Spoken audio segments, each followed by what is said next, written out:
In this category, we're going to take a look at the definitions of statistics per the NCAA rules. So this information comes directly from the official NCAA basketball statisticians manual.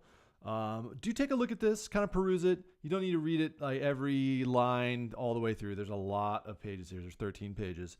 But I would take a look at really quickly kind of what the most important highlights are. So shooting accuracy.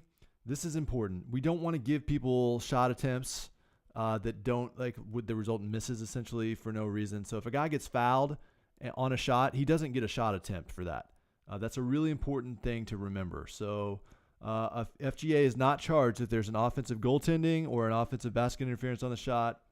An FGA is not charged if a player is fouled, not charged if unsuccessful shot is taken near the expiration time. So there's a lot of reasons why you don't want to give out missed shots to guys. We are trying to be very generous with our statistics. So bad statistics, missed shots, turnovers, you don't want to give those out unnecessarily. Assists, give out every assist you could possibly ever think of. But the other ones, we need to kind of take a look at. So just peruse this.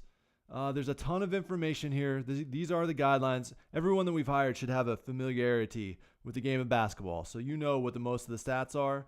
But these are some very specific definitions, and they bring up some cases that I think are interesting. So when you have some time, take a look at the philosophy parts. Those are the more interesting ones. It talks about in rebounding who should be credited with a rebound, some special situations that do occur sometimes, things with technical fouls, a lot of things like that with turnovers. There's a lot of information here, and assists especially. So take a quick look. You don't have to read this thing 13 pages all the way through, but get the highlights. Most of you should have a very, very good idea of all the data that's already listed here.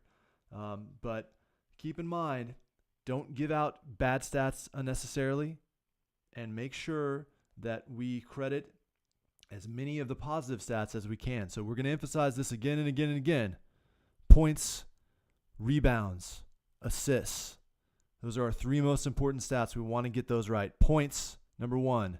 Rebounds and assists on tier number 2. Let's get all of those right. In order to do that, you also have to have the subs, so keep that in mind. But points, rebounds, and assists. When you have a few minutes, take a look at the 13-page manual. These are the official rulings. If you have questions, you can always refer to this sort of thing if anything weird happens. But as in is our situation, we're always thinking next play. So just do your best to ascertain the situation and assign a stat for it and keep moving. All right, on to the next session.